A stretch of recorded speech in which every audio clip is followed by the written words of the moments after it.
ഇത് saint Joseph pontifical സെമിനാരി. നമുക്കൊക്കെ പരിചിതമായ പേര് മംഗലപ്പുഴ സെമിനാരി എന്നതാണ്. ഇന്ന് നമ്മൾ പരിചയപ്പെടുന്നത് ധന്യൻ ഔറേലിയൻ അച്ഛൻ്റെ ജീവിതമാണ്. സ്പെയിനിലെ ഒരു കർഷക കുടുംബത്തിൽ ജനിച്ച് കർമ്മലീത്ത വൈദികനായി 25-ാമത്തെ വയസ്സിൽ അദ്ദേഹം ഒരു മിഷണറി ആകാനുള്ള തീഷ്ണതയോടെ നമ്മുടെ കൊച്ചു കേരളത്തിലെത്തി. അദ്ദേഹത്തിൻ്റെ ഏറിയ ഭാഗവും ചെലവഴിച്ചത് സെമിനാരികളിലായിരുന്നു. അതുകൊണ്ടാണ് നമ്മൾ ഇന്ന് ഈ സെമിനാരിയിൽ എത്തി നിൽക്കുന്നത്. ഇനി നമുക്ക് അച്ഛൻ്റെ ജീവിതം പരിചയപ്പെടാം. ധന്യൻ ഫാദർ ഔറേലിയൻ സ്പെയിനിലെ അർത്തുൻതുങ്കയിൽ 1887 ജൂൺ 27 ഔറേലിയൻ അച്ഛൻ ജനിച്ചു. 1910 ഡിസംബർ 17 അദ്ദേഹം കർമ്മലീത്ത വൈദികനായി. 1912 ഒക്ടോബർ 5 ഔറേലിയൻ അച്ഛൻ മിഷൻ പ്രവർത്തനങ്ങൾക്കായി ഇന്ത്യയിലെത്തി. 1963 നവംബർ 16 ഔറേലിയൻ അച്ഛൻ ദിവംഗതനായി.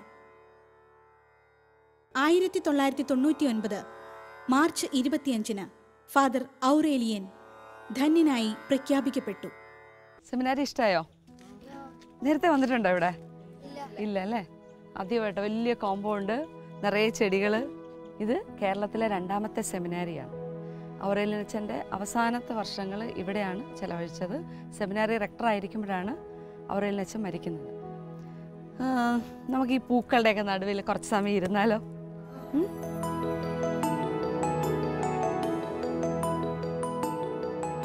അപ്പോൾ സ്പെയിനിലെ ബസൂരി എന്ന് പറഞ്ഞ സ്ഥലത്താണ് നമ്മുടെ ഔറേലിയൻ അച്ഛൻ ജനിച്ചത്.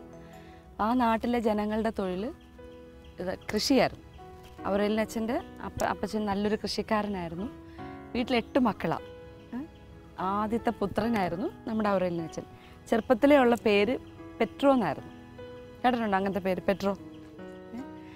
ആ പേര് കിട്ടാനൊരു കാര്യം, ഗ്രാൻഡ് ഫാദറിൻ്റെ പേരായിരുന്നു. അപ്പച്ചൻ്റെ പേര് ഡോൺ പെട്രോയും അമ്മ ഡോണ മരിയ. അപ്പം ഈ ജനിച്ചതിൻ്റെ തൊട്ടടുത്ത ദിവസം തന്നെയായിരുന്നു മാമോദിസ. അന്ന് നമ്മുടെ പത്രോസ് പൗലോസ് സ്ലീഹന്മാരുടെ തിരുനാളും കൂടിയായിരുന്നു. അപ്പം അവരുടെ പേരും നമ്മുടെ പെട്രോയുടെ പേരും തമ്മിലൊരു സാമ്യവും ഉണ്ട് അല്ലേ? അതുപോലെ തന്നെ തീക്ഷ്ണതയുള്ള ആളും കൂടിയായിരുന്നു. ചെറുപ്പത്തിലെ വീട്ടിൽ കണ്ടിരുന്ന ഈ നമുക്കറിയാം കൃഷിയൊക്കെ ആകുമ്പോഴത്തേക്കും അവർക്ക് വളരെ ദാരിദ്ര്യം ഉണ്ടായിരുന്നു. പക്ഷേ കുടുംബത്തിലെ ഒരു പ്രത്യേകത അവരുടെ സമ്പത്തെന്ന് പറഞ്ഞാൽ ഈ ദൈവാശ്രയത്വവും ദൈവഭക്തിയുമായിരുന്നു. സെമിനാരിയൻസിൻ്റെ ഫോർമേഷന് വേണ്ടിയിട്ട് അത്ര വളരെ ഹാർഡായിട്ട് ഔറേലിയൻ അച്ഛൻ അധ്വാനിച്ചിട്ടുണ്ട്. ഇതിൻ്റെ മുഴുവൻ പരിശീലനവും അച്ഛന് കിട്ടിയിരുന്നത് കുടുംബത്തിൽ നിന്നായിരുന്നു. നമ്മുടെ പള്ളിയിൽ പള്ളിമണി അടിക്കുന്നത് നിങ്ങൾ കേട്ടിട്ടില്ലേ? എപ്പോഴൊക്കെയാണ് പള്ളിയിൽ ഇങ്ങനെ മണി അടിക്കുന്നത്? അതല്ലാതെ എല്ലാ ദിവസവും ത്രികാല ജപം ചൊല്ലാന്ന് അല്ലേ, കർത്താവിൻ്റെ മാലാഖ ചൊല്ലുന്ന സമയമാണ്. അപ്പോൾ അത് ഭയങ്കര സ്ട്രിക്റ്റായിട്ട് വീട്ടിൽ ഫോളോ ചെയ്തിരുന്ന ഒരു കാര്യമാണ്. പള്ളിമണി അടിക്കുമ്പം എല്ലാവരും ഒരുമിച്ച് കർത്താവിൻ്റെ മാലാഖ ചൊല്ലുമായിരുന്നു. പിന്നീട് പറയുന്നത് ഔറേലിയൻ അച്ഛൻ ജീവചരിത്രത്തിൽ എഴുതി വെച്ചിരിക്കുന്ന അപ്പനെയും അമ്മയും കുറിച്ചുള്ള ഓർമ്മ, അതായത് എനിക്ക് കിട്ടിയിരിക്കുന്ന ഈ ദൈവാശ്രയത്വവും ഈ ദൈവത്തിൽ ആശ്രയിച്ച് ജീവിക്കാനുള്ള എൻ്റെ പരിശീലനം മുഴുവൻ എൻ്റെ വീട്ടിൽ നിന്നായിരുന്നു എന്ന് അദ്ദേഹം ഇങ്ങനെ പലരോടും പങ്കുവച്ചിട്ടുണ്ട്. അപ്പോൾ വീട്ടിലെ ഒരു രീതി എങ്ങനെയാണെന്ന് വെച്ചാൽ അവർ രാവിലെ പ്രാർത്ഥനാപൂർവ്വം ആരംഭിക്കും. എല്ലാവരുടെ ആ ഒരു ദിവസം, പകലത്തെ അധ്വാനമൊക്കെ കഴിഞ്ഞ് ദിവസം അവസാനിക്കുന്നത് ഒരുമിച്ച് ജപമാല ചൊല്ലിയിട്ടായിരുന്നു. അപ്പം അത് കൂടാതെ അതിന് പുറമേ അപ്പച്ചൻ ഈ എല്ലാവരും 8 മക്കളെയും പരിശീലനം, അതിലിപ്പം നമുക്കറിയാം ഇളയ കുഞ്ഞുവാവന്മാരുണ്ടാകുമ്പോൾ മൂത്ത ആളുകളല്ലേ പ്രാർത്ഥനയൊക്കെ ലീഡ് ചെയ്യുന്നത്. അപ്പോൾ അപ്പച്ചൻ ആദ്യം ഇങ്ങനെ പ്രാർത്ഥനകളൊക്കെ ചൊല്ലുമായിരുന്നു. പിന്നീട് നമ്മുടെ പെട്രോ തന്നെയായിരുന്നു കുരിശു വരയ്ക്കാനൊക്കെ വീട്ടിൽ നേതൃത്വം കൊടുത്തുകൊണ്ടിരുന്നത്. അപ്പച്ചൻ ഈ കുരിശു വരയ്ക്ക് പുറമേ ചെയ്തിരുന്ന ഒരു കാര്യം എന്തെന്ന് വെച്ചാൽ, ഈശോയ്ക്ക് എത്ര തിരുമുറിവുകളാണ് ഉള്ളത്? 5 തിരുമുറിവുകൾ ഇല്ലേ? അപ്പോൾ ഈശോയുടെ 5 തിരുമുറിവുകളെയും ധ്യാനിച്ച് 5 സ്വർഗസ്ഥനായ പിതാവെ വെച്ച് എല്ലാവരും ചൊല്ലണം ഒരു ദിവസം ഏതെങ്കിലും സമയത്ത്. അപ്പോൾ ഇത് വളരെ കർശനമായിട്ട് അപ്പച്ചൻ മക്കളെ കൊണ്ട് ചെയ്യിച്ചത്. അപ്പോൾ ഈ ഈശോയുടെ തിരുമുറിവുകൾ ധ്യാനിക്കുമ്പോൾ ആ തിരുമുറിവിലേക്ക് നമ്മുടെ ജീവിതവും നമ്മുടെ ആവശ്യങ്ങളൊക്കെ കൊടുത്ത് അങ്ങനെ പ്രാർത്ഥിപ്പിച്ചുകൊണ്ടിരുന്നത്. അതുകൂടാതെ ഈ വീട്ടിലെ കുടുംബ പ്രാർത്ഥനയുടെ സമയത്ത് അപ്പച്ചൻ ഇങ്ങനെ മുട്ടയിൽ നിന്ന് വീട്ടിലെ എല്ലാ ആവശ്യങ്ങളും ഇങ്ങനെ പറയും. ഈശോയെ ഞങ്ങളുടെ ഈ ആവശ്യം തരുന്നു. ഇപ്പോൾ കൃഷിയാണെങ്കിലും മക്കളുടെ പഠനമാണെങ്കിലും അങ്ങനെ എല്ലാ ആവശ്യങ്ങളും ഈശോയോട് ഇങ്ങനെ പറഞ്ഞ് പ്രാർത്ഥിക്കുന്ന ഒരു രീതി വളരെ കുഞ്ഞിലേ തൊട്ട് അപ്പച്ചനിൽ കണ്ടിരുന്നു. ഈ ഔറേലിയൻ അച്ഛൻ ഏറ്റവും കൂടുതൽ ആധ്യാത്മിക കാര്യങ്ങൾ, അപ്പച്ചൻ കുറേ കാര്യങ്ങൾ പറഞ്ഞു കൊടുത്തെങ്കിലും അമ്മയായിട്ടായിരുന്നു ഭയങ്കര ഒരു അറ്റാച്ച്മെൻറ്റ്. നമുക്കങ്ങനെയല്ലേ, കൂടുതൽ നമ്മളെ എല്ലാ കാര്യങ്ങളും ഉപദേശിക്കുന്നതും സന്മാർഗത്തിൽ നയിക്കാനൊക്കെ ആയിട്ട് കൂടുതൽ എഫേർട്ട് ഇടുന്നത് അമ്മമാരായിരിക്കും അല്ലേ. അപ്പം ഈ ഔറേലിയൻ അച്ഛൻ പറയുന്നത് എൻ്റെ അമ്മയെന്ന് പറയുന്നത് സ്നേഹത്തിൻ്റെ നിറകൂടമായിരുന്നു. അമ്മയ്ക്ക് അത്ര വാത്സല്യവും സ്നേഹവും ഈ മക്കൾക്ക് ഇങ്ങനെ വാരി കോരി കൊടുക്കുമായിരുന്നു. ഔറേലിയൻ അച്ഛൻ കണ്ടിരിക്കുന്ന അമ്മയിലെ ഒരു നന്മ എന്തെന്ന് വെച്ചാൽ രാത്രി എഴുന്നേറ്റ് 1 മണിക്കൂർ പ്രാർത്ഥിക്കും. അത് ജപമാല പ്രാർത്ഥനയാണ്. കുറച്ച് കഴിഞ്ഞ് ഈ നമ്മുടെ പെട്രോ കുറച്ച് വലുതായി കഴിഞ്ഞപ്പോഴത്തേക്ക് രാത്രി അമ്മ വിളിച്ചു നടത്തിയിട്ട് പറയും, മോനെ 1 മണിക്കൂർ പ്രാർത്ഥിക്കാൻ പറയും.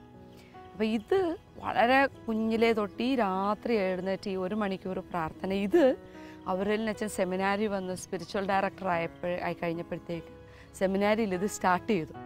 സെമിനാരിയൻസിനോട് രാത്രി എഴുന്നേറ്റ് 1 മണിക്കൂർ പ്രാർത്ഥിക്കുക, അങ്ങനെ ഒരു ടൈം ടേബിൾ വെച്ച് ഓരോരുത്തർ മാറി മാറി പ്രാർത്ഥിക്കുമായിരുന്നു. അപ്പം നമ്മുടെ കുഞ്ഞിലേ നമ്മൾ പ്രാക്ടീസ് ചെയ്യുന്ന സുഹൃതങ്ങൾ, പുണ്യങ്ങൾ നമ്മൾ എത്ര വലുതായാലും അതായിരിക്കും ഒരുപക്ഷെ നമ്മുടെ മുമ്പോട്ടുള്ള നമ്മുടെ ജീവിതത്തെ നയിക്കുന്നത്. നിങ്ങൾ ദിവസേന കുർബാനയ്ക്ക് പോകുന്ന ആളുകളുണ്ടോ ഇതിനകത്ത്? ഉണ്ട് അല്ലേ. കുർബാന എന്ന് പറയുന്നത് ഏറ്റവും വലിയ പ്രാർത്ഥനയാണ്. അപ്പോൾ കുഞ്ഞിലെ തൊട്ട് അവർ പോകും, അപ്പച്ചൻ ഒരിക്കലും കുർബാന മുടക്കില്ല, അപ്പൻ്റെ കൂടെ ഇങ്ങനെ പോകുമായിരുന്നു. ഔറേലിയൻ അച്ഛൻ അറിയപ്പെടുന്ന പരിശുദ്ധ കുർബാനയുടെ ഔറേലിയൻ എന്ന പേരിൽ തന്നെയാണ്. അപ്പം ആ ഒരു ഈശോയോട് ദിവ്യകാരുണ്യത്തോടുള്ള ഒരു അടുപ്പവും സ്നേഹവും വളരെ കാര്യമായിട്ടുണ്ടായിരുന്നു. അപ്പോൾ ഈ കുർബാനയ്ക്ക് ഡെയിലി പോകുമായിരുന്നു. കുർബാനയ്ക്ക് പോകുമ്പോൾ എങ്ങനെയാണെന്ന് വെച്ചാൽ രാവിലെ വീട്ടിൽ നിന്ന് ഇറങ്ങി കുറേ ദൂരം നടക്കണം, എന്നിട്ട് സ്കൂളിൽ പോകാനുള്ള ബുക്കും ഒക്കെ ആയിട്ടാണ് പോകുന്നത്. അമ്മയാണ് ബ്രേക്ക്ഫാസ്റ്റ് ഒരു കൊച്ചു പാത്രത്തിലാക്കി കൊടുത്തു വിടും. പള്ളിയിൽ പോയി കുർബാന കൂടും. അത് കഴിഞ്ഞ് അവിടെ നിന്ന് പിന്നുള്ളൊരു ഇച്ചിരി സമയം കിട്ടും, അതിരുന്ന് പഠിക്കും. പിന്നെ അവിടെ നിന്ന് ബ്രേക്ക്ഫാസ്റ്റ് കഴിച്ചിട്ട് ഓടി സ്കൂളിലേക്ക് പോയി. ഇതായിരുന്നു ഒരു ടൈം ടേബിൾ. അവിടെ വെച്ചാൽ ഈ വീട്ടിൽ നിന്ന് പള്ളിയിലേക്ക് പോകുമ്പോഴത്തേക്ക് ഒരു അരുവി മുറിച്ച് കിടക്കണം, അതിൻ്റെ മുകളിൽ കൂടെ ഒരു കൊച്ചു പാലമുണ്ട്. മഴക്കാലമായി കഴിയുമ്പോൾ ഈ പാലത്തിൻ്റെ മുകളിൽ കൂടെ വെള്ളം പോകും. പക്ഷേ ഈ സമയത്ത് പള്ളി പോകണമെങ്കിൽ ഇങ്ങനെ ചുറ്റി കുറേ ദൂരം നടന്നു വേണം പോകാൻ. പക്ഷെ നമ്മുടെ പെട്രോ കുർബാന മുടക്കുമായിരുന്നോ? ഇല്ല, ഇത്രയും ദൂരം ചുറ്റിപ്പോവും. അപ്പോൾ അങ്ങനെ വരുമ്പോഴത്തേക്ക് കുറേ അധികം സമയം നടക്കണം, നേരത്തെ എഴുന്നേറ്റ് പോകണം. ചില ദിവസം പള്ളിയിൽ ചെല്ലുമ്പോൾ കുർബാന തുടങ്ങിപ്പോയി. അപ്പോൾ ഈ സമയം ഇങ്ങനെ മുട്ടേ നിന്നിട്ട് കണ്ണിക്കൂടി ഇങ്ങനെ കുടുകൂടാ കണ്ണുനീരൊഴുകും. ഭയങ്കര സങ്കടമാണ്. കുർബാനയ്ക്ക് ലേറ്റായിട്ട് ചെന്ന് കഴിഞ്ഞാൽ പിന്നെ ആ കുർബാന തീരുന്നത് വരെ കരച്ചിലായിരിക്കും. അത്രയ്ക്കൊരു ഇൻറ്റിമസി ഈശോയുമായിട്ട് നമ്മുടെ പെട്രോയ്ക്ക് ഉണ്ടായിരുന്നു. നിങ്ങൾ കുർബാനയ്ക്കൊക്കെ ലേറ്റായിട്ട് പോകാറുണ്ടോ? അങ്ങനെ ഉണ്ടെങ്കിൽ നമുക്കൊരു തീരുമാനം ഇപ്പോൾ എടുക്കണം. കുർബാനയ്ക്ക് നേരത്തെ ഒരു 5 മിനിറ്റെങ്കിലും മുമ്പേ ചെന്ന് നമ്മൾ പ്രാർത്ഥിച്ചൊരുങ്ങി കുർബാന അർപ്പിക്കാനായിട്ട്. നമ്മൾ ഈ വിശുദ്ധാത്മാക്കളുടെ ജീവിതത്തിലൂടെയൊക്കെ പോകുമ്പം അവർ പ്രാക്ടീസ് ചെയ്ത സുഹൃതങ്ങൾ നമുക്കും ഉണ്ടാവണം അല്ലേ. നമുക്കിനി സെമിനാരിയുടെ ഉൾവശത്തേക്ക് പോയാലോ?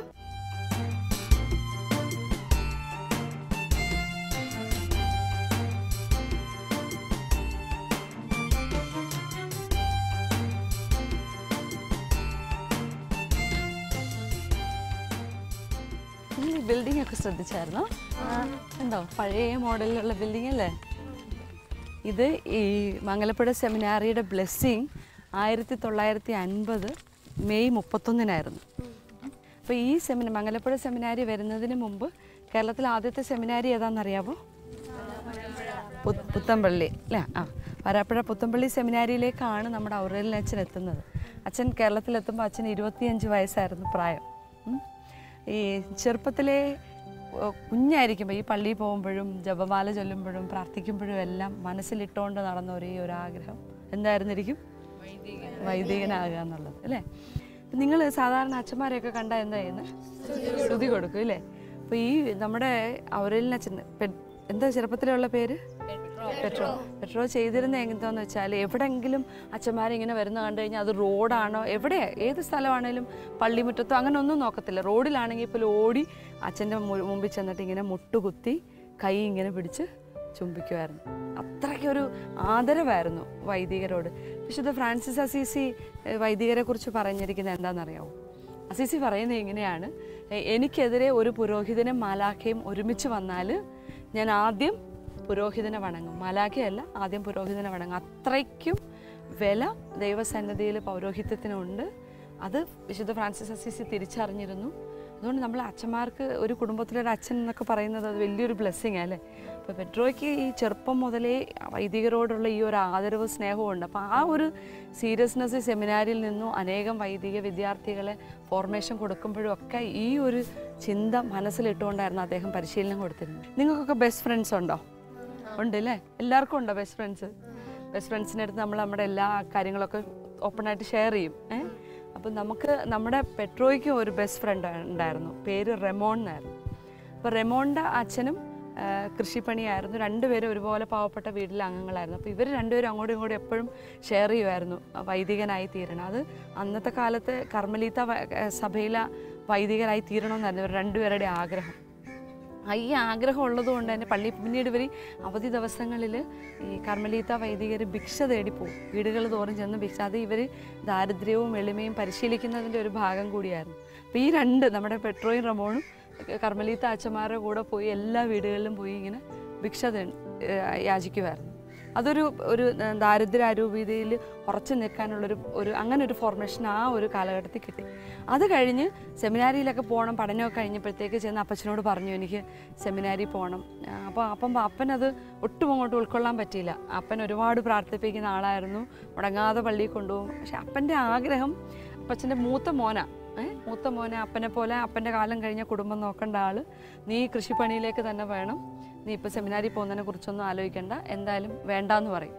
അപ്പം എന്ത് ആയിരിക്കും പെട്രോ എന്ത് ചെയ്തിട്ടുണ്ടാവും, അപ്പനോട് എന്ത് പറഞ്ഞിട്ടുണ്ടാവും? പോകണമെന്ന് പറഞ്ഞ് വാശി പിടിച്ചോ? അനുസരിച്ചു. പെട്രോ വാശി പിടിച്ചില്ല. വാശി പിടിക്കാണ്ടൊക്കെ അപ്പച്ചൻ അങ്ങനെ പറയുന്നതല്ലേ, ശരി അനുസരിച്ചേക്കാം. അപ്പോൾ ഈ റെമോണും അങ്ങനെ തന്നെ. അവർ രണ്ടുപേരും അനുസരണക്കേട് കാണിച്ച് ബഹളം വെക്കേണ്ട, അവർ പറയുന്നത് സ്വീകരിച്ചു. പക്ഷേ ഇവർ രണ്ടുപേരുടെ ഉള്ളിൽ ഭയങ്കര സങ്കടമായിരുന്നു. അങ്ങനെ കുറേ ദിവസം കഴിഞ്ഞപ്പോഴത്തേക്ക് ഒരു രാത്രി ആയി കഴിഞ്ഞപ്പോഴത്തേക്ക് എവിടുന്ന് ഒരു ഏങ്ങലടിയും കരച്ചിലും ഇങ്ങനെ ഒതുക്കി കരയുന്ന ആരോ. അപ്പോൾ ഈ അപ്പൻ ഇങ്ങനെ ശ്രദ്ധിച്ചു. അപ്പൻ എന്നിട്ട് അമ്മയോട് ചോദിച്ചത് ആരെ കരയുന്നത്? അന്നേരം പറഞ്ഞ് പെട്രോയാ കരയുന്നതെന്ന് പറയും. അങ്ങനെ അപ്പന് മനസ്സിലായി. ചെന്ന് അടുത്ത് ചെന്ന് അവനെ വിളിച്ച് ആശ്വസിപ്പിച്ചപ്പോൾ മനസ്സിലായി അച്ഛനാകാൻ പോകാൻ പറ്റാത്തതിനാണ് പെട്രോ കരയുന്നതെന്ന് മനസ്സിലായി. അങ്ങനെ അപ്പൻ പറഞ്ഞു മോൻ വിഷമിക്കണ്ട, പൊയ്ക്കോളാൻ പറഞ്ഞു. അങ്ങനെ പോയി. ഭയങ്കര സന്തോഷമായിരുന്നു. അങ്ങനെ എന്ന് ഈശോയോട് ഇങ്ങനെ കണ്ണുനീരൊഴുക്കി നന്ദി പറഞ്ഞു. എന്നെ വൈദികനാകാനായിട്ട് എനിക്ക് അനുവാദം മാതാപിതാക്കൾ തന്നു, എനിക്ക് അങ്ങനെ ഒരു അവസരം കിട്ടിയെന്ന് പറഞ്ഞു. അതായത് എപ്പോഴും ഇങ്ങനെയായിരുന്നു ആഗ്രഹം, ഈശോയെ സ്നേഹിക്കണം, ജീവിതത്തിൻ്റെ ഒരു സമയം പോലും നഷ്ടപ്പെടുത്താതെ ഈശോയെ അങ്ങനെ അടുത്ത് സ്നേഹിക്കണം, മറ്റുള്ളവരെ ഈശോയിലേക്ക് കൊണ്ടുവരണം. അച്ഛൻ അങ്ങനെ ആ സെമിനാരിയിലെ ഫോർമേഷനിലൂടെ പോകുമ്പോഴെല്ലാം മിഷനറി ആയിത്തീരണം, അനേകരെ ഈശോയിലേക്ക് കൊണ്ടുവരുന്നൊരു തീഷ്ണതയുള്ള മിഷനറി ആകണം. ഈ ആഗ്രഹത്തോടെയാണ് വൈദികനായിട്ട് രൂപപ്പെടുന്നത്. ഇതിനു മുമ്പ് നമ്മുടെ ഔറേലിയൻ അച്ഛൻ വരുന്നതിന് മുമ്പ് ഒരു വിൻസെൻറ്റ് എന്ന് പറയുന്ന ഒരു അച്ഛൻ ഈ സ്പെയിനിൽ നിന്ന് തന്നെ വന്നിട്ടുണ്ട്. കർമ്മലീത്ത വൈദികൻ തന്നെയായിരുന്നു. അദ്ദേഹം വന്ന് ഇവിടുത്തെ കാര്യങ്ങളൊക്കെ പറഞ്ഞു കഴിഞ്ഞപ്പോഴത്തേക്ക് ഭയങ്കര എന്താ പറയുക, എങ്ങനെയെങ്കിലും ഭാരതത്തിലെത്തണം, കേരളത്തിലെത്തണം, അവിടെ പോയി വീടുകൾ തോറും എല്ലാവരോടും ഈ ഒരു സുവിശേഷം അറിയിക്കണം, അത്ര ആഗ്രഹിച്ചൊരുങ്ങിയാണ് ഇവിടെ മിഷൻ വേണ്ടിയിട്ട് കേരളത്തിലേക്ക് വരുന്നതിന് മുമ്പ് കുറച്ച് മാസം ഇവർക്ക് പ്രത്യേക പരിശീലനം കൊടുത്തു മിഷൻ പ്രവർത്തനങ്ങൾക്ക് വേണ്ടി. അതിന് വേണ്ടിയിട്ട് റോമിലേക്ക് അയച്ചത്. റോമിലായിരുന്ന സമയം ഔറേലിയൻ അച്ഛനും ഒരു ഭയങ്കര സന്തോഷത്തിൻ്റെ സമയമായിരുന്നു. അന്നത്തെ മാർപ്പാപ്പയായിരുന്നു, 10-ാം പീയൂസ് പാപ്പയായിരുന്നു. 10-ാം പീയൂസ് പാപ്പ എന്ന് പറഞ്ഞാൽ പരിശുദ്ധ ദിവ്യകാരുണ്യത്തോട് അങ്ങേയറ്റം ഭക്തി ഉള്ള ഒരു മാർപ്പാപ്പയായിരുന്നു. അതുകൊണ്ട് തന്നെ ഔറേലിയൻ അച്ഛന് ഭയങ്കര അപ്പം മാർപ്പാപ്പയെ വളരെ അടുത്ത് വ്യക്തിപരമായിട്ട് കാണാൻ പറ്റിയതും ഈ ഒരു ആഗ്രഹങ്ങൾ സ്വപ്നങ്ങളൊക്കെ പങ്കുവയ്ക്കാൻ പറ്റിയതും മാർപ്പാപ്പ കൊടുത്ത ഇൻസ്പിറേഷനും ഒക്കെ അവസാനം വരെ വലിയൊരു ബലമായിട്ട് ഔറേലിയൻ അച്ഛൻ കരുതിയിരുന്നു. അങ്ങനെ റോമിൽ നിന്ന് പ്രത്യേക പരിശീലനമൊക്കെ നേടിയാണ് കേരളത്തിലെത്തിയത്. കേരളത്തിൽ വന്നു കഴിഞ്ഞിട്ട് പുത്തമ്പള്ളി സെമിനാരിയിലായിരിക്കുമ്പോൾ തന്നെ, പുത്തമ്പള്ളി സെമിനാരിയിൽ ഏകദേശം 122 അംഗങ്ങളായി. പിന്നീട് അവിടെ സ്ഥല സൗകര്യം പോരാ, ധാരാളം ആൾക്കാർ സെമിനാരി ചേരാൻ വരുന്നു. ആ ഒരു സമയത്താണ് ഈ സ്ഥലം എടുത്തു, ഇവിടെ സെമിനാരിയുടെ പണി നടന്നു.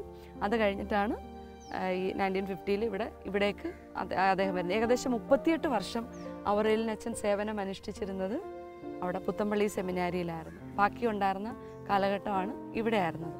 ഈ പുത്തമ്പള്ളി സെമിനാരിയിലായിരിക്കുന്ന സമയത്ത് ചെയ്ത ഒരു കാര്യം ഇതായിരുന്നു.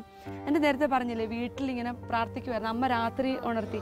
അപ്പോൾ ഈ അച്ഛൻ ഇങ്ങനെ കുമ്പളങ്ങി കൊച്ചി ഭാഗങ്ങളിലുള്ള വീടുകളിലേക്കൊക്കെ പോകുമായിരുന്നു. അവിടെ ചെന്നിട്ട് അവരോട് പറയും രാത്രി കാലങ്ങളിൽ രാത്രി ആരാധന എന്നാണ് പറയുന്നത്. വീടുകൾ തോറും ചെന്ന് അവരോട് ഈ രാത്രി ഓരോ മണിക്കൂർ വെച്ച് ഓരോ വീട്ടിലുള്ളവർ പ്രാർത്ഥിക്കുക. ഇത് എല്ലാ വീട്ടുകാരും ഔറേലിയൻ അച്ഛൻ്റെ സാന്നിധ്യം തന്നെ കർത്താവിനെ പങ്കുവയ്ക്കുന്നതായിരുന്നു. ചെന്ന് അടുത്തിരുന്ന് വർത്താനം പറയുമ്പോൾ തന്നെ അവർക്ക് ഉള്ളിൽ ആ ഒരു ആത്മാവിൻ്റെ ടച്ച് കിട്ടുമായിരുന്നു വീട്ടുകാർക്കൊക്കെ. അപ്പോൾ അച്ഛൻ പറയുമ്പോൾ ഇതൊരു വലിയ സന്തോഷത്തോടെ ഇവരിതെടുത്തു. എല്ലാ വീടുകളിലും ഈ രാത്രി ആരാധന കുടുംബാംഗങ്ങൾ ഉണർന്നിരുന്ന് ഒരു മണിക്കൂർ പ്രാർത്ഥിക്കുക. അത് കുഞ്ഞായിരിക്കുമ്പോൾ ആരാ പ്രാക്ടീസ് ചെയ്യിച്ചിരുന്നത്? അമ്മ. അത് കേരളത്തിൽ വന്നു കഴിഞ്ഞ് കേരളത്തിലെ വീടുകളിലെല്ലാം അത് തുടങ്ങി. അങ്ങനെ കുമ്പളങ്ങി ഭാഗങ്ങളിൽ നിന്ന് ആ കാലഘട്ടത്തിൽ ധാരാളം ദൈവവിളികളുണ്ടായി. ഒരുപാട് പേര് സെമിനാരിയിലും കോൺവെൻറ്റിലും ഒക്കെ ചേരാനായിട്ട് കാരണമായി അല്ലേ. അതായത് 51 വർഷം 76-ാമത്തെ വയസ്സിൽ നമ്മുടെ ഔറേലിയൻ അച്ഛൻ മരിക്കുന്നത്. 51 വർഷം ഒരു 25-ാമത്തെ വയസ്സിൽ വൈദികനായി നേരെ ഇവിടെ വന്ന് ഈ കേരളത്തിൽ കർത്താവ് സുവിശേഷത്തിൻ്റെ ചൈതന്യം പങ്കുവെച്ച് ഏറ്റവും തീക്ഷ്ണമായിട്ട് ഔറേലിയൻ അച്ഛൻ അധ്വാനിച്ചു.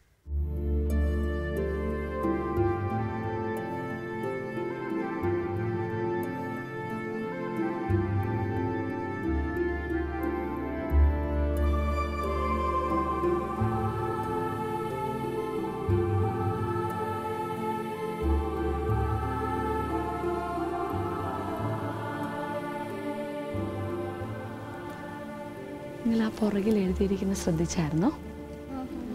അത് ലാറ്റിൻ ഭാഷയാണ്. ആ വാക്യം ഇങ്ങനെയാണ്, പാഷേ ഓവസ് മെയാസ്.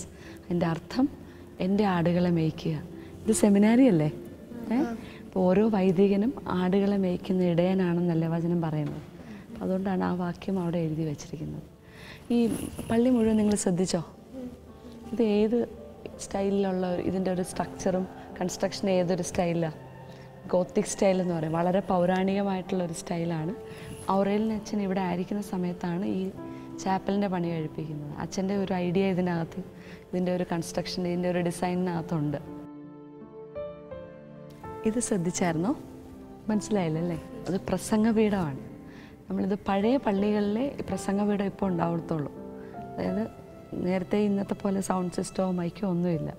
അപ്പം അച്ഛന്മാർ പ്രസംഗിക്കാൻ വേണ്ടി ഈ പ്രസംഗപീഠത്തിൽ, ഇത് കണ്ടോ, പള്ളിയുടെ മധ്യഭാഗത്തായിട്ടല്ലേ പ്രസംഗപീഠം വെച്ചിരിക്കുന്നത്. അപ്പം ഇവിടെ വന്ന് നിന്ന് പ്രസംഗിക്കുമ്പോൾ എല്ലാവർക്കും കേൾക്കാനായിട്ട് സാധിക്കും.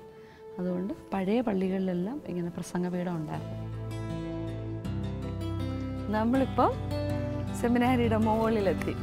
കണ്ടില്ലേ? ചുറ്റിലും കാണത്തില്ലേ നിങ്ങൾക്ക്? അപ്പം ഈ ഔറേലിയൻ അച്ഛനെ ഈ രാത്രി കാലങ്ങളിൽ, അതായത് ഈ പിറ്റേ ദിവസത്തേക്കുള്ള സ്പിരിച്വൽ റിഫ്ലക്ഷന് രാത്രിയിലാണ് കൊടുക്കുന്നത്. അപ്പം ഈ നേരത്തെ നമ്മൾ പറഞ്ഞ കറണ്ടൊന്നും ഇല്ലായിരുന്നു. അപ്പോൾ ഈ അച്ഛന് ആർത്രൈറ്റിസിൻ്റെ അസുഖം ഉണ്ടായിരുന്നു. അപ്പോൾ ഈ കുറേ പ്രായമായി കഴിഞ്ഞപ്പോഴത്തേക്ക് രാത്രി ഈ രോഗം ഉള്ളത് കൊണ്ട് അച്ഛനിങ്ങനെ വേഗത്തിൽ ഓടി അങ്ങ് ക്ലാസ് റൂമിൽ എത്താൻ പറ്റത്തില്ല. അപ്പോൾ അച്ഛൻ വളരെ നേരത്തെ, അച്ഛൻ്റെ ഒരു ഭയങ്കര സ്പെഷ്യലായിട്ടുള്ളൊരു കാര്യം ടൈം കീപ്പിങ്ങാണ്. ഒരു സമയം പറഞ്ഞിട്ടുണ്ടെങ്കിൽ അത് കൃത്യം അതിന് തൊട്ട് മുന്നേ അച്ഛൻ അവിടെ എത്തിയിരിക്കും. ഇനി അതിന് അസുഖമൊന്നോ ഒരു തടസ്സങ്ങളും അതിനൊരു തടസ്സമല്ലായിരുന്നു. പ്രതികൂല സാഹചര്യം ഉണ്ടായാലും അച്ഛൻ അത് കീപ്പ് ചെയ്യാനായിട്ട് അങ്ങേയറ്റം പരിശ്രമിച്ചിരുന്നു. അപ്പോൾ ഈ അസുഖം ഉള്ളതുകൊണ്ട് അച്ഛൻ നേരത്തെ മുറിയിൽ നിന്ന് ഇറങ്ങി സമയമെടുത്ത്, നമ്മളിങ്ങനെ സ്റ്റെപ്പ് കയറി വന്നില്ലേ, സ്റ്റെപ്പിലെല്ലാം കയറി ചെറിയൊരു വിളക്കുമായിട്ടാണ് വരുന്നത്. അപ്പോൾ ഈ ബ്രദേഴ്സ് ഇങ്ങനെ കാത്തിരിക്കും. കാരണം അതായത് അച്ഛൻ കൊടുക്കുന്ന 15 മിനിറ്റ് റിഫ്ലക്ഷനാണ്. പിറ്റേ ദിവസം ഇവർക്ക് ധ്യാനിക്കാനുള്ളതാണ്. ഈ 15 മിനിറ്റ് റിഫ്ലക്ഷൻ എന്ന് പറഞ്ഞാൽ ഒരു ധ്യാനത്തെക്കാളും ഇഫക്റ്റാണ്. അത്രയ്ക്കും വിസ്ഡം, ജ്ഞാനത്തോടു കൂടിയാണ് അച്ഛൻ റിഫ്ലക്ഷൻസ് ഇവർക്ക് കൊടുത്തുകൊണ്ടിരുന്നത്. അപ്പോൾ ഇവരുടെ ഒരു ആധ്യാത്മികമായിട്ട് ദൈവവചനത്തിൻ്റെയും സഭാപഠനത്തിൻ്റെയൊക്കെ ഒരു ആഴമായ അറിവ് അച്ഛനുണ്ടായിരുന്നു. അത് നല്ല രീതിയിൽ, അച്ഛൻ്റെ ഭാഷ നല്ല രസമായിരുന്നു, വളരെ ഇൻട്രസ്റ്റിംഗ് ആയിരുന്നു. ഇവർക്ക് ശരിക്കും വളരെ ലളിതമായിട്ട് മനസ്സിലാകുന്നതും കൂടിയാണ്. ആൻറ്റി, അച്ഛൻ സ്പെയിനിൽ നിന്നല്ല വന്നത്, അപ്പോൾ മലയാളം അറിയായിരുന്നോ? അച്ഛന് മലയാളം അറിയത്തില്ല. അച്ഛൻ ഇവിടെ ഇത്രയും വർഷം ഉണ്ടായിരുന്നുകൊണ്ട് മലയാളം അച്ഛൻ പഠിച്ചായിരുന്നു. പക്ഷേ സെമിനാരിയിൽ മുഴുവൻ ഇംഗ്ലീഷിലായിരുന്നു കമ്മ്യൂണിക്കേഷൻ നടന്നുകൊണ്ടിരുന്നത്. അച്ഛൻ സെമിനാരിയൻസിനോട് വളരെ സ്ട്രോങ് ആയിട്ട് പറഞ്ഞിരുന്ന മറ്റൊരു കാര്യമാണ്, ദാരിദ്ര്യം സന്യാസത്തിൻ്റെ ഒരു വ്രതമാണല്ലോ. നമ്മൾ ദാരിദ്ര്യവ്രതം നമ്മൾ എടുത്തു, അതിനോട് പൂർണ്ണമായിട്ട് നമ്മൾ നീതി പുലർത്തണം. ദാരിദ്ര്യ അരൂപിയിൽ എപ്പോഴൊക്കെ നമുക്ക് ജീവിക്കാൻ സന്ദർഭമുണ്ടാകുന്നു അത് നമ്മൾ പരിശീലിക്കണം. അതിന് അച്ഛനിത് പറയുമ്പോൾ അച്ഛൻ തന്നെയായിരുന്നു ഏറ്റവും വലിയൊരു എക്സാമ്പിൾ. ഈ അച്ഛൻ ഈ ദിവ്യകാരുണ്യത്തിൻ്റെ യൂക്കറിസ്റ്റ് ലീഗ് എന്ന് പറഞ്ഞിട്ടൊരു സംഘടന ഉണ്ടായിരുന്നു. അതിനുവേണ്ടി ധാരാളം യാത്രയൊക്കെ അച്ഛന് പോകേണ്ടി വരുമായിരുന്നു. അപ്പം മിക്കപ്പോഴും ട്രെയിനിൽ ഫസ്റ്റ് ക്ലാസ് ടിക്കറ്റായിരിക്കും അച്ഛന് അവരനുവദിച്ചു കൊടുക്കുന്നത്. പക്ഷേ അച്ഛനത് എടുക്കത്തില്ല.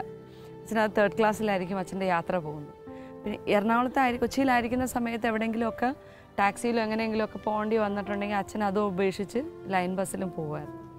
അപ്പം ദാരിദ്ര്യം നമ്മളെടുത്തിരിക്കുന്ന വ്രതം അത് ഏറ്റവും നിഷ്ഠയോടുകൂടി നമ്മൾ അനുഷ്ഠിക്കണമെന്ന് വളരെ കർശനമായിട്ട് എല്ലാ സെമിനാരിയൻസിനും എടുത്ത് പറയാം. അതുപോലെ തന്നെയാണ് അച്ഛൻ ഒരു തുണ്ട് കടലാസ് പോലും വേസ്റ്റ് ചെയ്യത്തില്ല. അതായത് ഈ നമ്മൾ പൊതുവേ പറയാറുണ്ട് ഭക്ഷണം വേസ്റ്റ് ചെയ്യരുത്, ഇല്ലേ, പൈസ വേസ്റ്റ് ചെയ്യാറെന്നൊക്കെ കേട്ടിട്ടുണ്ടോ? പക്ഷെ അച്ഛൻ അങ്ങനെയല്ല. എല്ലാം നമ്മൾ ഉപയോഗിക്കുന്ന എല്ലാ വസ്തുക്കളും വളരെ പ്രധാനപ്പെട്ടതാണ്. അത് നമ്മളുടെ ആവശ്യത്തെക്കാൾ ഉപരി അത്യാവശ്യത്തിന് ഉപയോഗിക്കുക, ബാക്കി മറ്റുള്ളവർക്ക് വേണ്ടി മാറ്റി വെക്കും. ഇപ്പോൾ തുണ്ടുകടലാസ് വെറുതെ കളയാണ്ട് ഒരു പക്ഷേ അത് നമ്മൾ പേപ്പർ തൂക്കിക്കൊടുത്ത് ആ കിട്ടുന്ന പൈസ കൊണ്ട് വേറൊരാളെ ഹെൽപ്പ് ചെയ്യുക. അങ്ങനെ ഇവിടെ നമ്മൾ ഔറേലിയൻ അച്ഛൻ്റെ സ്റ്റാച്യൂസ് കാണാൻ നിങ്ങൾക്ക്. ഇത് കണ്ടോ? എന്താ അത് പുറകിലുള്ളത്? പായ്ക്കപ്പല്. നമ്മൾ സാധാരണ ചിത്രങ്ങളിലെ പായ്ക്കപ്പൽ കണ്ടിട്ടുള്ളൂ അല്ലേ? ഔറേലിയൻ അച്ഛൻ സ്പെയിനിൽ നിന്ന് കേരളത്തിൽ എത്തി, ജലമാർഗമായിരുന്നു അന്നത്തെ യാത്രയൊക്കെ, എത്തി എന്ന് സൂചിപ്പിക്കുന്ന ഒരു ചിത്രമാണിത്. കണ്ടില്ലേ, നരച്ച വെള്ളത്താടി, പുഞ്ചിരിക്കുന്നൊരു മുഖമല്ലേ? ഇത് കണ്ടോ? ഔറേലിയൻ അച്ഛൻ്റെ കയ്യിൽ എന്താ ഇരിക്കുന്നത്? പരിശുദ്ധ കുർബാന.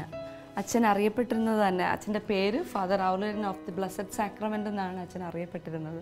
അപ്പോൾ ഇന്ത്യയിൽ നിങ്ങൾ നിത്യാരാധന ചാപ്പലുകളിൽ പോയിട്ടുണ്ടോ? പെർപ്പച്വൽ അഡോറേഷൻ സെൻറ്റേഴ്സിൽ പോയിരുന്ന് പ്രാർത്ഥിക്കാറുണ്ടോ ഈശോയുടെ അടുത്ത്? അപ്പം ഈ 1930കളിലാണ് ഇന്ത്യയിൽ പെർപ്പച്വൽ അഡോറേഷൻസ് സ്റ്റാർട്ട് ചെയ്യുന്നത്. അതുപോലെ തന്നെ ഈ യൂക്കറിസ്റ്റിക് ലീഗ് എന്ന് പറഞ്ഞ ഒരു സംഘടനയുണ്ടായിരുന്നു.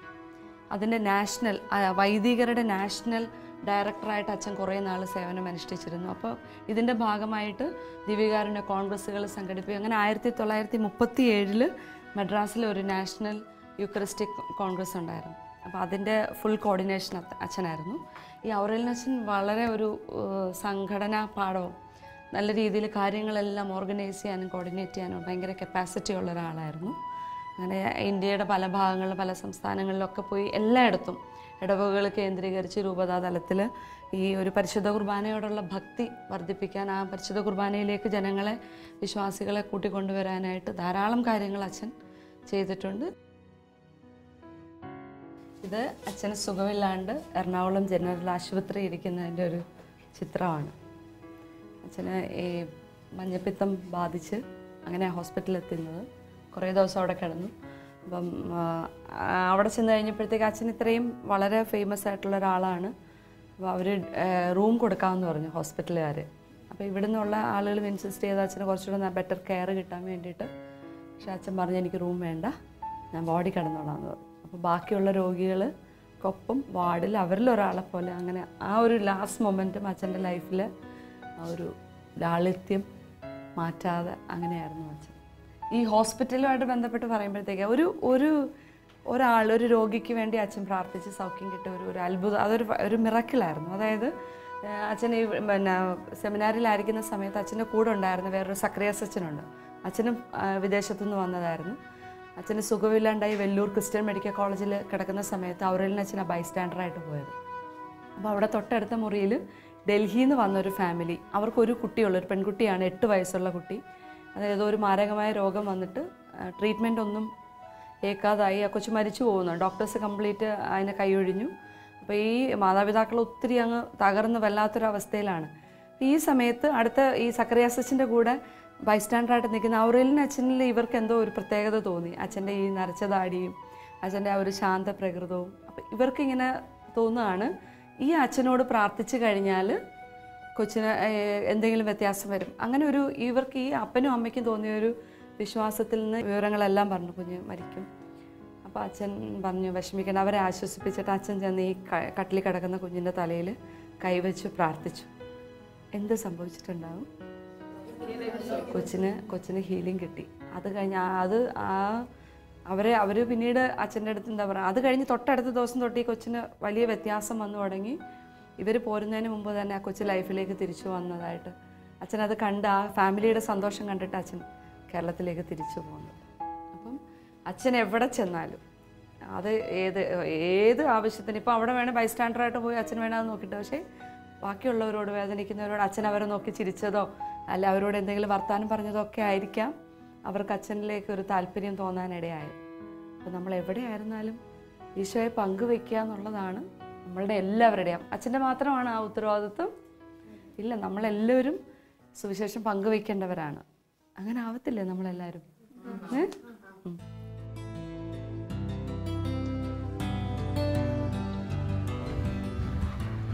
ഈശോ മിശിഹായ്ക്ക് സ്തുതിയായിരിക്കട്ടെ.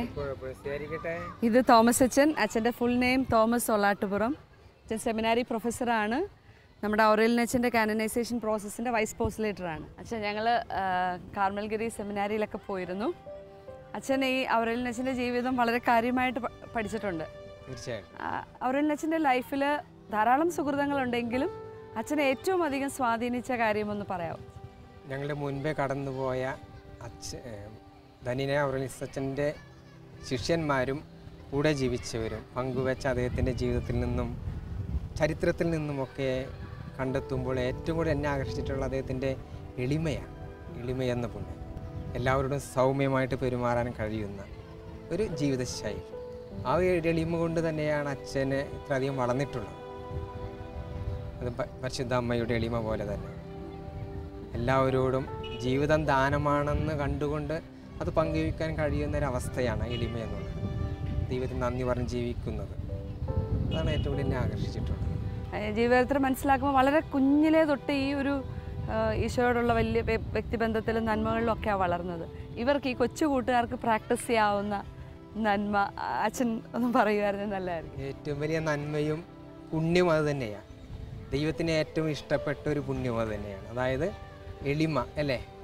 അതായത് ഒന്നുമില്ല എന്ന് മാറി പറഞ്ഞ് നടക്കുന്നതല്ല എളിമ, മറിച്ച് തന്നിരിക്കുന്ന കഴിവുകൾ, തന്നിരിക്കുന്ന ജീവിതം, നമ്മളുടെ എല്ലാം വിദ്യാഭ്യാസം, പഠനം, സൗന്ദര്യം, ആരോഗ്യം, സുസ്ഥിതി, മാതാപിതാക്കന്മാർ എല്ലാവരും ദൈവത്തിൻ്റെ ദാനമാണെന്ന് കാണുവാൻ കഴിയുന്ന ഒരു കാഴ്ചപ്പാടാണ് എളിമയെന്നുള്ളത്.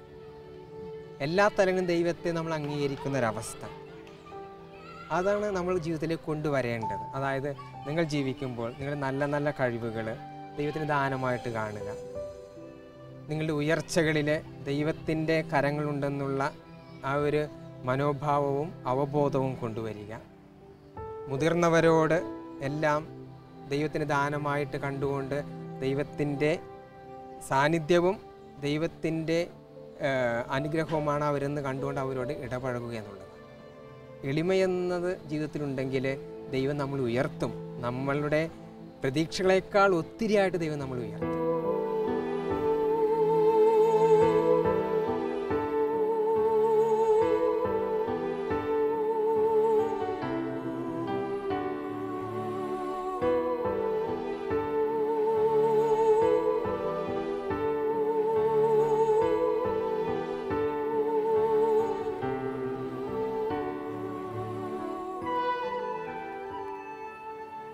ഔറേലിയനച്ഛൻ്റെ ഫോട്ടോ കണ്ടോ നിങ്ങൾ?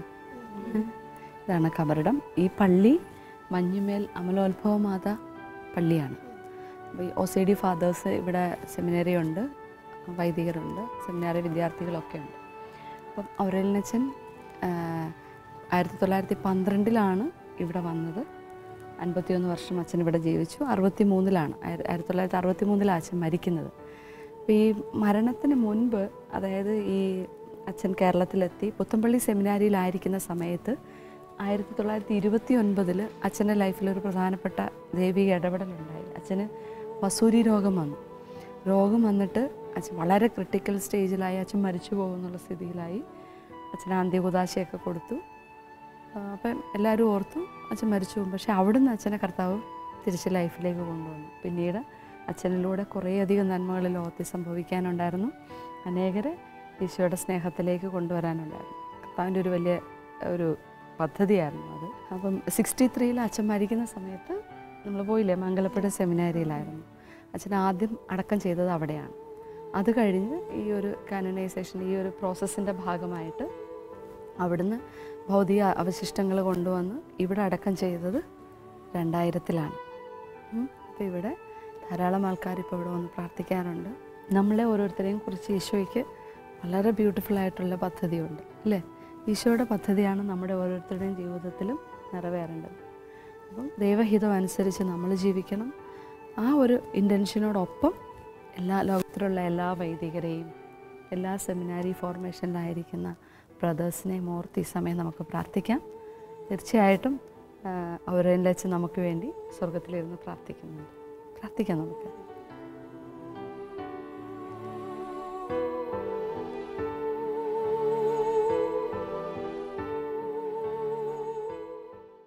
തിരുവചനം നമ്മളോട് ഇപ്രകാരം പറയുന്നു: ലോകത്തിൻ്റെ അതിർത്തികൾ വരെയും നിങ്ങൾ എനിക്ക് സാക്ഷികളായിരിക്കും. സുവിശേഷം പങ്കുവയ്ക്കാനുള്ള ദാഹത്തോടെ സ്പെയിനിൽ നിന്നും നമ്മുടെ കൊച്ചു കേരളത്തിലെത്തിയ ഔറേലിയൻ അച്ഛൻ 51 വർഷക്കാലം ഇവിടെ ജീവിച്ചു. ആ കാലഘട്ടത്തിൽ 2500ഓളം വൈദികാർത്ഥികൾക്ക് അദ്ദേഹം പരിശീലനം കൊടുത്തു. മറ്റനേകം ജീവിതങ്ങളിലേക്ക് വിശ്വാസ വെളിച്ചം പകർന്നു. അച്ഛൻ്റെ ജീവിതം നൽകുന്ന മാതൃക നമുക്കേവർക്കും വലിയൊരു പ്രചോദനമാണ്. ഈ യാത്ര ഇവിടെ അവസാനിക്കുന്നു. വീണ്ടും മറ്റൊരു ജീവിതവുമായി കണ്ടുമുട്ടുന്നതുവരെ എല്ലാവിധ നന്മകളും നേരുന്നു. നന്ദി. ബൈ.